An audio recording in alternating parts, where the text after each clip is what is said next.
Mr. Happy Living here, and I'm happy to be broadcasting from WITV7 in the beautiful Queen City, Charlotte, North Carolina, USA. Hey friends, I'd like you to take a minute, just take a minute right now and try to imagine how great you'd feel living the unique and distinct reason you were put on this planet to live. Doing work you love, with people you love, in places you love, and all the while creating something of real value for others. Well, that's what I call a life of significance, and I can tell you it makes for a very happy life. And so can the Gruner Brothers. They're here as my guest stars today, and they're going to share their unique and distinct journey to their life of significance. So for right now, we have Ben on the show, and we might have Darren join us. We'll just see how it goes. So Ben, welcome to the show. Hey, thanks. I just heard Darren walk in. He made it. So Right on. Okay. we even wore the same shirt today. We didn't plan this. Yeah, I can change. Yeah. I'll make it so we don't look like twins. We're live now. So And Darren, welcome to the show. You're live.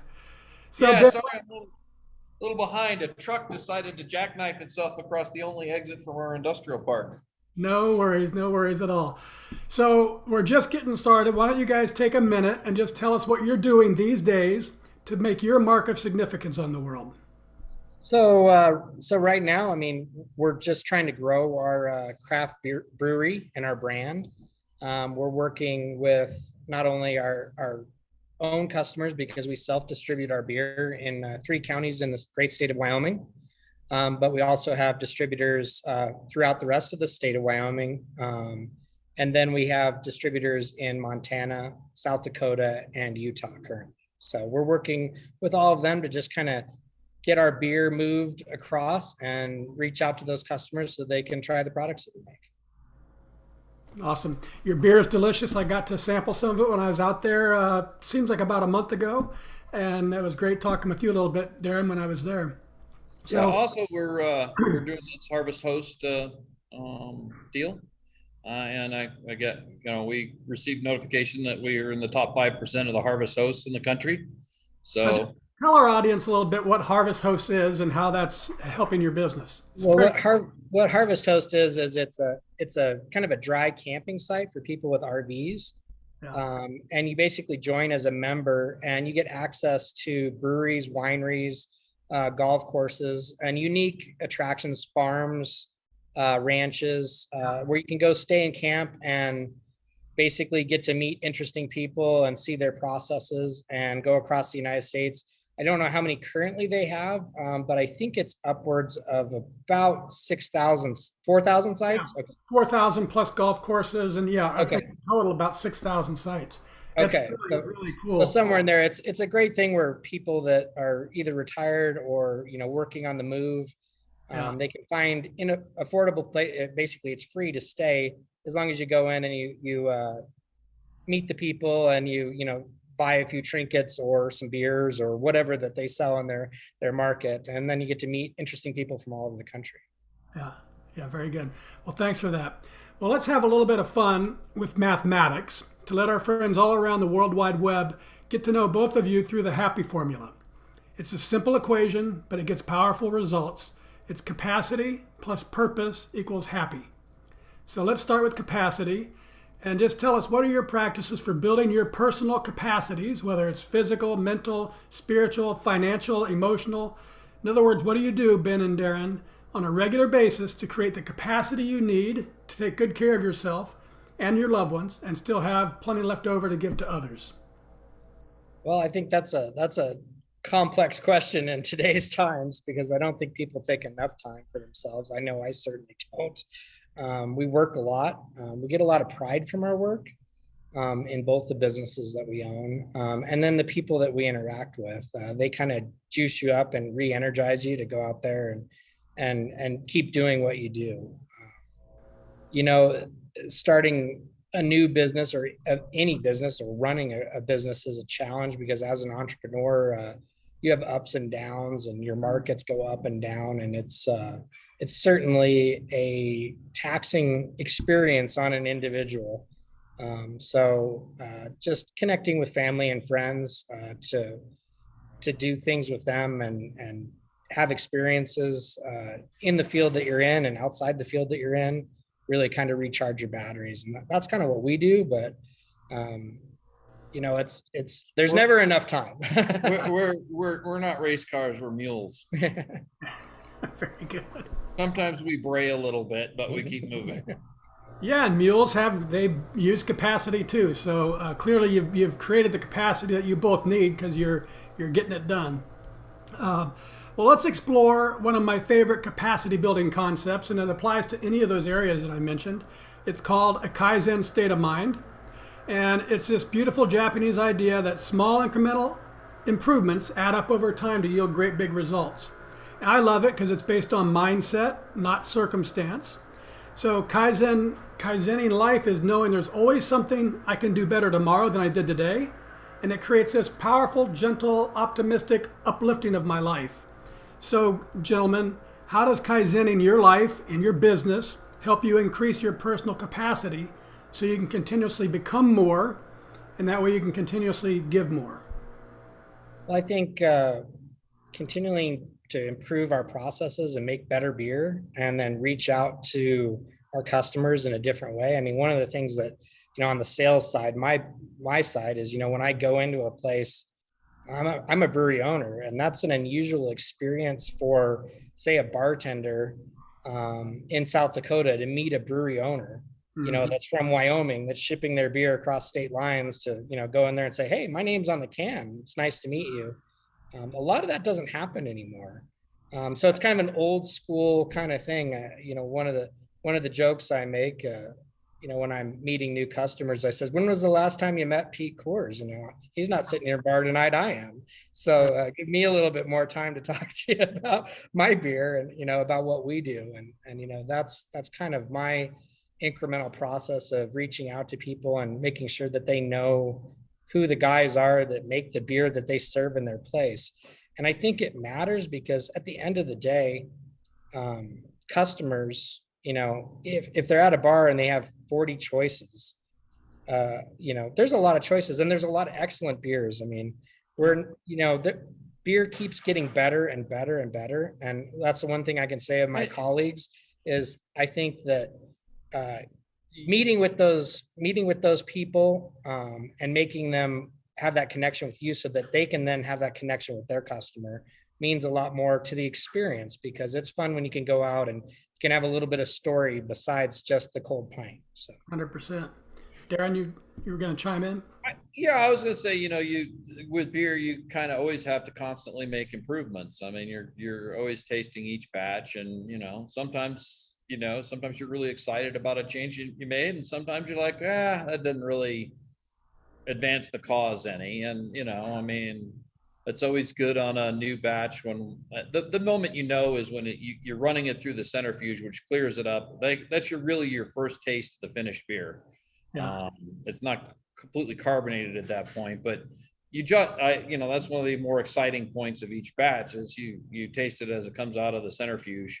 You take a sample and that's when you get to incrementally see if you've made an improvement or not. And that helps you get up the next morning and revise the batch. And because it's never going to be exactly the same, even because materials, hops, barley, they change from year to year. So even to stay in the exact same spot you're at, it's a constant process of tweaking with the recipes, because your materials are natural materials and they change from year to year. Yeah, I mean, beer is a living item. I mean, it really is. And you can do your best to make the exact same beer every time, but you're dealing with different variables all the time. And that's what is also kind of fun about beer, is it's a real thing. It's a real representation of the materials and the brewer's talent to make those materials come together to make something fantastic.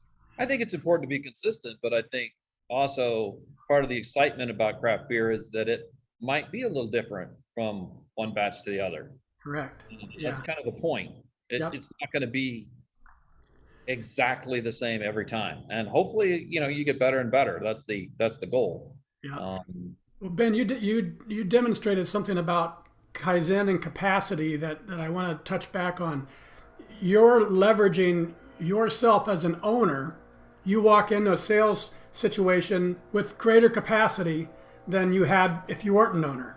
Right. And the thing that I want our audience to really understand is as you continually build capacity through Kaizen, or however you want to call it, continuous improvement, the extra capacity allows you to do the same thing with less effort, and then you can do more. And so maybe just talk about that difference. You touched on it, but as you continually build your business, you're creating economies of scale by being able to do things cheaper, better, more efficiently, and easier based on your overall capacity. Yeah, I think what really is good is when you have this personal touch in craft beer, and there's obviously a limit to how much beer we can produce. Our brewery, max output would be somewhere between 8,000 and 9,000 barrels. We're not there yet. We have a long way to go before we get there. We're just over 2,000 probably by the time the year ends. So we have a long way to go before we reach our full potential as a brewery.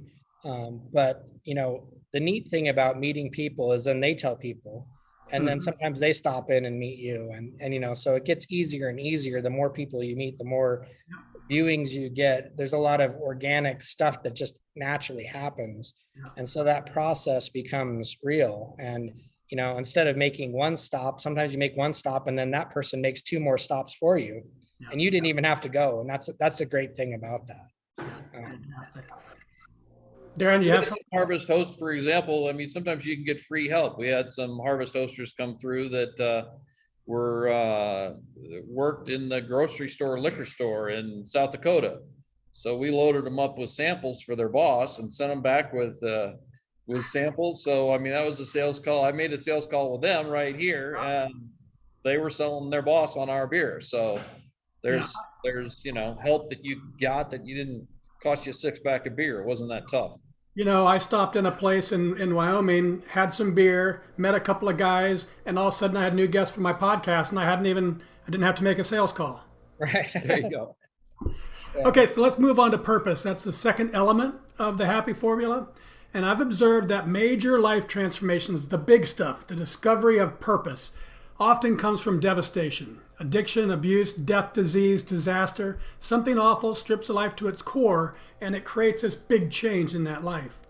However, in my book, Turning Inspiration into Action, I share the transformational process that I've used to discover my purpose through inspiration.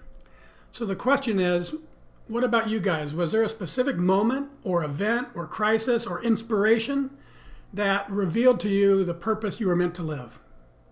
Well, I think there's multiple things there, and since we own multiple businesses, that's kind of a 2-part question. Okay. But I can speak to just craft beer if we want to just stay on that topic. Our other business is engaged in making equipment for an industry, predominantly oil and gas industry, Okay. and mining. And a lot of the things that were happening in those businesses where it was getting very corporatized. And the interactions with actual owners and customers, you got further and further removed from that. And that was something that I didn't really want to see happen, because that was part of what our strengths were. We're actually being able to meet people, say our case, and then they would want to buy a product that we made. At the end of the day, Ben sells things and I make things. Right. I mean, if we had to define our purposes in life, Right. I make things, he sells things. Yeah. And so whether it's beer or whatever. So my purpose came down to be, rather than just sending an email, not being able to go in and meet somebody and have them come to your facility. A lot of what's happened over the past, I want to say even 12 to 15 years time, is corporations are locking their doors to suppliers. And really what happens when they do that is they limit their options and they limit their Kaizen, because they don't know that the guy that's trying to break down their door and make a buck at the same time could make them $10. Right. And really improve their processes. And it's kind of sad. So I think what happened to me in that situation is I wanted to be back in a more visceral type business where you could see somebody's immediate reaction to the product that you had. And so what is that? Well, beer is a pretty good measure. Right away whether somebody likes your beer. And when you're a beer salesman, you can tell. It's pretty obvious. And not every beer is for every person. We realize that. But if you find the right beer and you really light them up and they say, "Hey, man, this is the best beer I've ever had of this style," Yeah. that makes you feel really good, and that makes you keep going. And that's probably part of the purpose side. I think that's what I touch on. So what was it? How when did you launch the business, the beer business? So the beer business, basically, we bought the building in February of 2017 Okay. and remodeled it and opened it in December of 2018. Okay. Our And, tap room. So and it's basically about 2 years. Took 2 years to get it going. so two things on that. One is I think I have learned that it's a historic building that you guys refurbished. So Yeah, it is. It's a building that was the former Casper Petroleum Club. It was a private club for oil and gas members. So the building in itself kind of spoke to us because not only was the buildings past oil and gas, that's kind of our life as well. So, And my wedding reception was right behind us. yeah. So okay. we had some attachments to the building. I think most people in our town have attachments to this building in one way or another, whether they went to a Christmas party here in the past or got married or, something, or saw a conference here or whatever, or had a fancy dinner or prom or something like that. It was one of those places. It was a fancy supper club for members only. And And the neat thing we did is we opened it up to everyone. We yeah, opened it up to the public. So now it can be shared that's with the entire community, not just a private club. that's awesome. And what led to the decision to start the beer business? Well, one of the key things was there wasn't a good craft brewery in our city. So there were zero. Really? We're the largest, urban population in Wyoming, if you take our county. So our county if you look at our license plates, you see the bucking horse on them. And next to the bucking horse off to the left side is a number one. That stands for Natrona County. So we're the number one population center for Wyoming. Ben's making Cheyenne very mad. Yeah, that's my Just job. so you know. That's my job. Cheyenne's number two. Even if they do pass us, we'll still be number one. but that's an entertaining Wyoming joke in itself. But Yeah. anyway, so we There weren't a lot of breweries here. yeah. So we looked at it and interestingly enough, we were either the second or third based on what day you chose and what you called open to open in Casper. And the first was basically a one barrel, a large, call it a home brewing rig, really is what it was. And the second and third, we were either the second or third. We were second. And now there's eight now. Yeah. We're still the largest by a ways, but by any measure that's brewed here in Casper anyway. And in the beer business, what's been the biggest challenge that you've faced scaling it? So the biggest that's a big question. So there's multiple layers to that. It's kind of like an onion. One of the biggest challenges is getting distributors and their sales teams to understand who you are, what your product is, and why they should push it. Because most distributors, there's a wide variety of craft beers, and I think that's the biggest issue, because any one beer salesman's attention is divided into 40 or 50 different products, maybe, or 40 or 50 different companies, and then there might be 500 products within those 40 or 50 different companies that they have to focus on. So that really there is the biggest thing, is getting them to want to push your product, be number one when they walk through and say, "Hey, would you like to try a new beer? And I've got this beer out of Casper, Wyoming, and could you try that?" And, I think the biggest challenge that we found, there's obviously the challenges of making beer and all that, but we've been able, those are more predictable, and sometimes you have broken equipment and you just got to deal with it. But the biggest challenge is that Ben was looking for a face-to-face business with customers. Well, the beer business is by far the most face-to-face business I've ever seen, because you literally have to, when you're distributing beer, you literally have to interact with every single sale. Like if you're the distributor, like twice per week. Hmm. You go in and you figure out what they need, and then you come back and you deliver it. Any other industry would just go, hey, send me a text with what you need, let's go. The beer industry doesn't work that way. So it's been the establishment and maintenance of these face-to-face meetings. Like, for instance, maybe we have one distributor that's struggling in one area, so we spend a month and a half over there kind of coordinating them. Well, then you find out that your distributor on the other side of the state is changed to a different flavor of beer because somebody else has been in there picking on it. Yeah. So it's a matter of getting their attention and keeping their attention. Yeah. It is actually the hardest part of the business. Yeah, it's definitely a business that's like, oh, squirrel, people lose their attention span very quickly, no matter how good of a job you do. And I think even the big brands of beer could have that same sentiment. They're getting picked at by all of us unique craft brewers, and the really big brands are like, well, what are we going to do to keep these guys at bay? And for a while they bought craft breweries like crazy, and that really didn't work for them, because the uniqueness of craft beer is that it's unique, that it's the little guy out there clawing and scratching in the ditch, and that's what people like about it. Yeah. So having that image is still important. Very good, Gruner Brothers. Well, let's take a quick break so our sponsor can spread a little love to our listeners.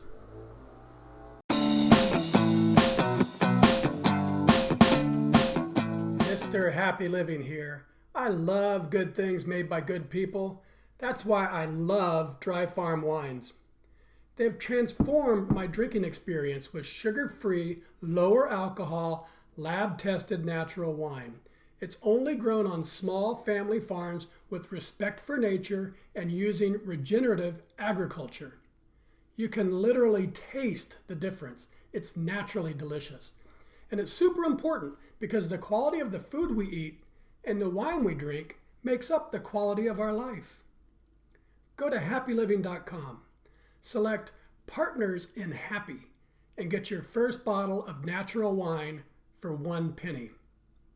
Share the gift of natural wine and pour some love this holiday season.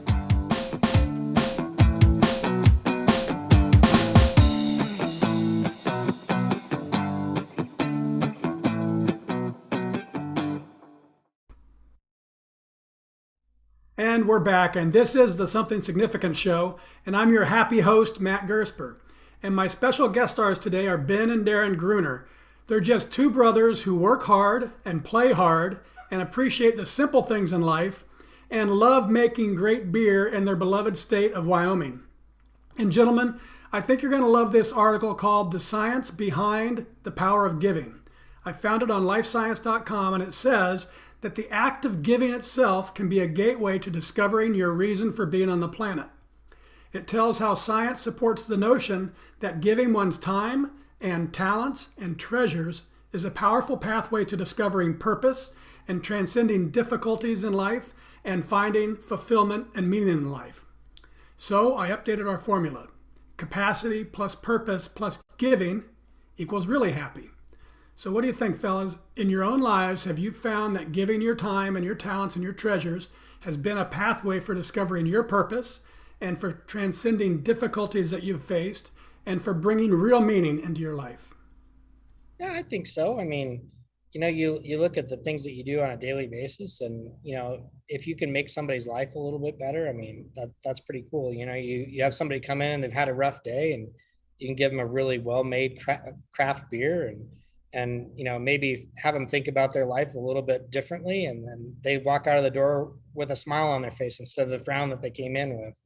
And I think that alone is worth a lot. And then the other side of that is having people that wouldn't normally talk to each other. We live in a pretty politically charged environment these days, and the neat thing about craft beer is when you pull up to a bar or a table that has multiple seats at it, sometimes you meet some people from different walks of life and different areas, and they have different experiences. And then you realize over a pint of beer that, yeah, they're different, but they're not so different from you. So I think that really makes it worthwhile, because those people leave changed. Yeah, I think beer builds community, and we do a tremendous amount through various providing beer for this event or that event that opens us up into the community that, whether it's hospice or many other things around this. Make a wish or many other, yeah. that bring us into contact with people with needs, and it's fulfilling to help them out with that. And as Darren, as the beer maker, how does it feel? I mean, you're kind of giving a little bit of yourself, and you're watching people drink it around you as you're in your tap room. How does that feel to you? That's really the best part of it, really. I mean, especially when you get people that are really on the fence on like maybe they're not even big beer fans at all. Yeah. And you're able to find something, I always ask them, what kind of things do you like? And sometimes that's not even beer at all. Maybe they're a spouse of somebody that came in here looking for a beer, and and it's always very satisfying to find something that they like and pleases them. So sounds like you're a little bit probably the best part of it. Sounds like you're a little bit of a beer whisperer. Yeah. Yes, that is it. Yes. Yeah. Very good. Yeah. Okay, so that's the science of giving, and I couldn't agree more. I just love that. It's a wonderful feeling that comes from the fourth element of how we define significance: doing work that creates value for others. And it's been my experience too that the magic of life comes not from getting more, but from giving more.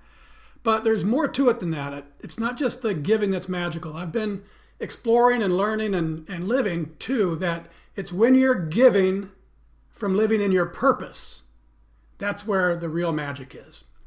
So tell us, how does it feel to be happily living the life and giving to others through the work you were put on this planet to do, and the people around you have taken notice? So Darren and Ben, I'd just like you to sit back and open your hearts for a little bit and just listen to the impact that you're making on others by living and giving from the life you were meant to live. This one says, they have both always been an inspiration in business and role models as friends. The passion they have shows in what they do and how they run their business. In my line of work, I've often heard the phrase working with people from all walks of life, and I believe in it, I work in it, and I do my best to live it. The most exemplary use of that motto I've ever seen has been with the Gruner Brothers and those who run it. They're committed to excellence, from the quality of the beer to the customer experience. From turtle races to live music, it seems there's always something fun going on at Gruner Brothers. They provide a great environment for families. They're making great beer, which I'm glad is sold in Laramie so I can enjoy it. I'm happy that I can financially support good people making great beer. My husband and I love Gruner Brothers. They're honest, hardworking, fun-loving, dedicated, innovative, quick-witted. They're patient, generous, easy to laugh, great guys, great mentors, easy to adore, outgoing, open, constantly positive, stalwarts of the community, always challenging themselves to be better than they were yesterday, Kaizen. They've created a business model built for success and one made for all the right reasons. They've given back to the community in so many ways. Keeping the integrity of a landmark building, as they've done in Casper, is important for our community. Truly great members of our community. It's been great to see Darren and Ben turn a hobby that they enjoyed into a true craft and share their passion for making great beers with the people of Casper. I always look forward to seeing them and their families. We are blessed to have them in our community. So, wow, Ben, how does all that make you feel? And That's Darren? pretty good. Pretty glowing. Yeah. I can't imagine being adored. That's pretty kind of strange for me. But Couldn't imagine either. I had to double check that one. yeah, It might have been talking about Ben. might be so. Bearded charmer thing, Yeah, I'm the unbearded brewer, so there you go. So I think it's interesting when you're doing what feels right to you, you are impacting people around you. And I think it goes back to that idea of capacity, because it doesn't feel like you're doing that much, but it's clear that the two of you are. Thank you. Yeah, we put a lot of heart in it. So Well, very good. So that's it. It's the magic of of this great big happy circle that giving your time and talents and treasures is a powerful pathway to discovering purpose, and giving from living in your purpose brings a profound joy to your life and the lives of those around you too. So giving leads to purpose, giving from purpose leads to joy. So to more properly reflect the exponential power of our happy formula, gentlemen, I'm going to tweak it just a little bit more. Capacity times purpose times giving equals happy to the third power, and that's really, truly, deeply happy. Does that sound about right to you? Sounds pretty good. Sounds pretty good. Very good. All right, good stuff, guys. Let's wrap things up with a lightning round. I love the power of words and the capacity of great quotes to change lives. So I'm going to read a few of my favorites, and then you tell us what they mean to you. The first thing that comes to mind, I don't know how you're going to battle back and forth, but the first thing that comes to mind, because it's called a lightning round. Ready? All right, we're ready. From Benjamin Franklin, beer is living proof that God wants us to be happy. Absolutely. Absolutely. Yeah, because like at the end of the day, what's better than realizing that you have the time to sit and enjoy a great beer? I mean, that means you won. Yeah, and I think that it's still relevant. I think is amazing. So you're talking, 200 plus years ago, and beverages come and go. I mean, your sparkling soda of this day is your wine cooler of that day, but here we are, a couple hundred years later, still drinking beer. And the great thing about it was it was a drink made for all classes. Yeah. So it was a working man's drink. Very good. From Paul Hawken, go deep in a specialty, get a customer, make them happy. Definitely basically just tells you about specializing in what you do and finding your niche where you exist, where you're the best. Yeah, I mean, for us, we do some contract brewing for other companies. So it's a matter, sometimes I have to not only make a beer that's good, but I have to make a beer that tastes as much like their existing product that they're making on a much smaller scale as possible, while leveraging the kind of improvements that we can make to it here with the big boy toys that we have to play with here, centrifuges and stuff like that.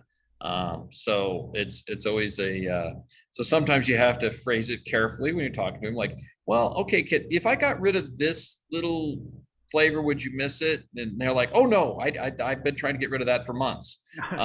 Yeah. Or do you want it more fruity, or do you want it more hoppy or something like that? And just trying to, you're making their recipe, which is precious to them.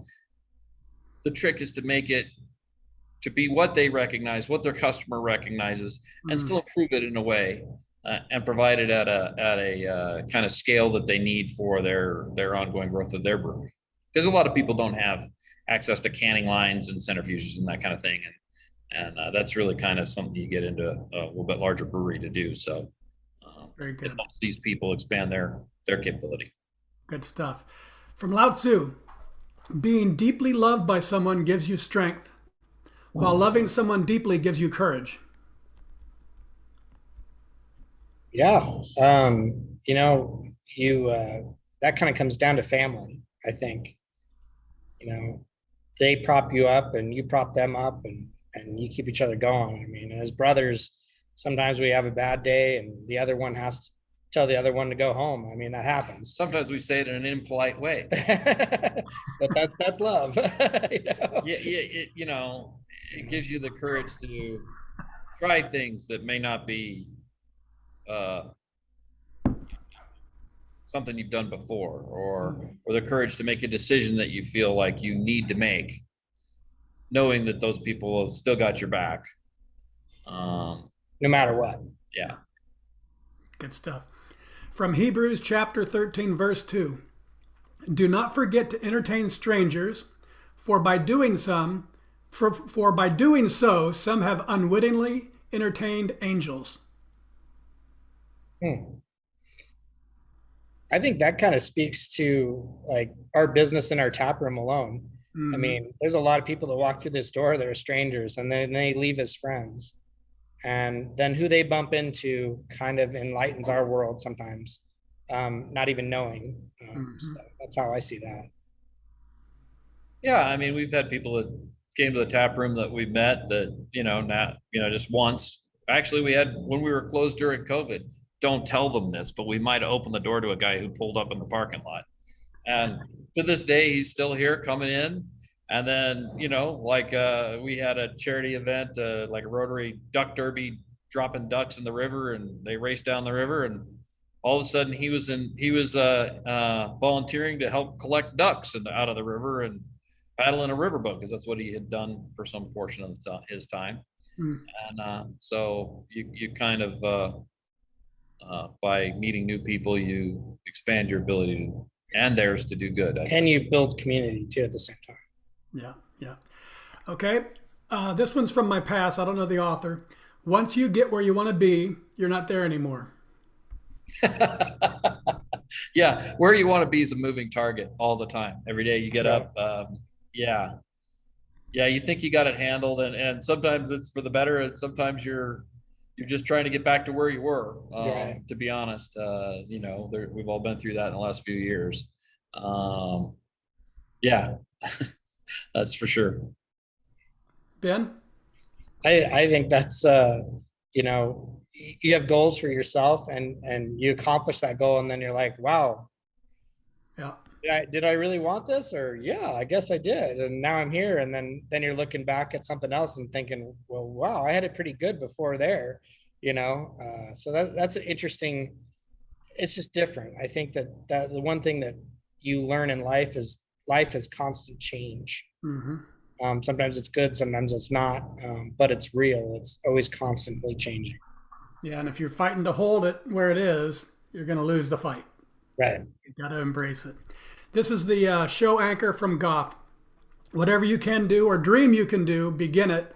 Boldness has genius, power, and magic in it. Begin it now.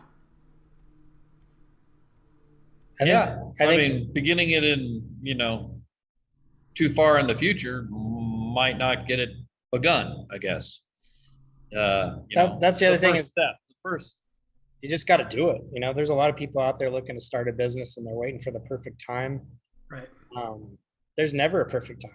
No. And there's never a perfect idea. There's never a perfect economy. There's never a perfect government. There's never a perfect product. Everything is changing all the time, and you have to adapt to those changes and find your niche where you can be successful.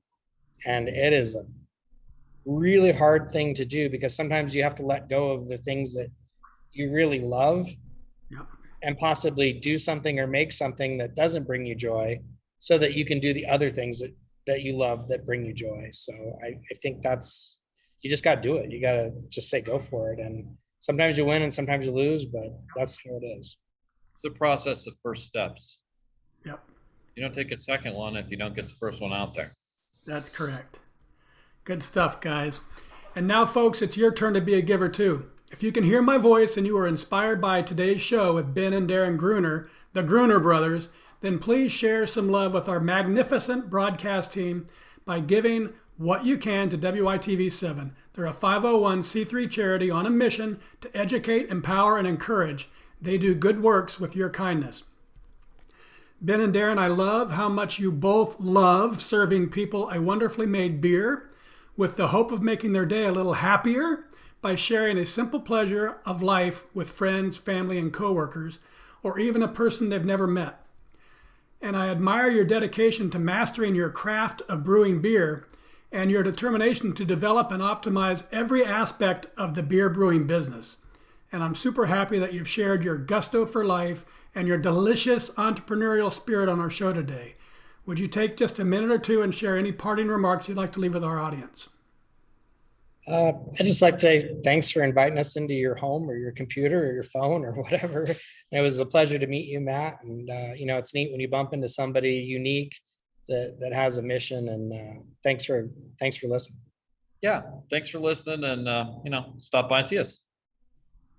We're constantly here. Wonderful. Thank you, Ben and Darren. And I also want to thank WITV7 for hosting and promoting our show so we can keep interviewing inspiring guests like the Gruner Brothers and reaching folks just like you ready to create your own extraordinary lives. And most especially, thank you, viewers and listeners. You'll find links to websites and social media and all things Ben and Darren Gruner. Find them, friend them, check out their story and their beers and their very cool Gruner Brothers merch too. It's all available at grunerbrewing.com. That's GrunerBrewing.com. All one word, grunerbrewing.com. And from me to you, dear friends, I love you and I want you to be really, truly, deeply happy too. So go to happyliving.com right now and take our happy quiz. Because when you measure your happy, you'll focus attention on it, and focusing attention on it inspires change and learning and improvement to flow right into your life. And once you take the quiz, and it only takes a minute, then I hope you'll give some thought about what we can do together, you and me. Give some thought about what we can do together right now to improve the happy of your world, one person at a time. Till next time, I'm Matt Gersper, you're awesome, and this is the Something Significant Show. And we're out.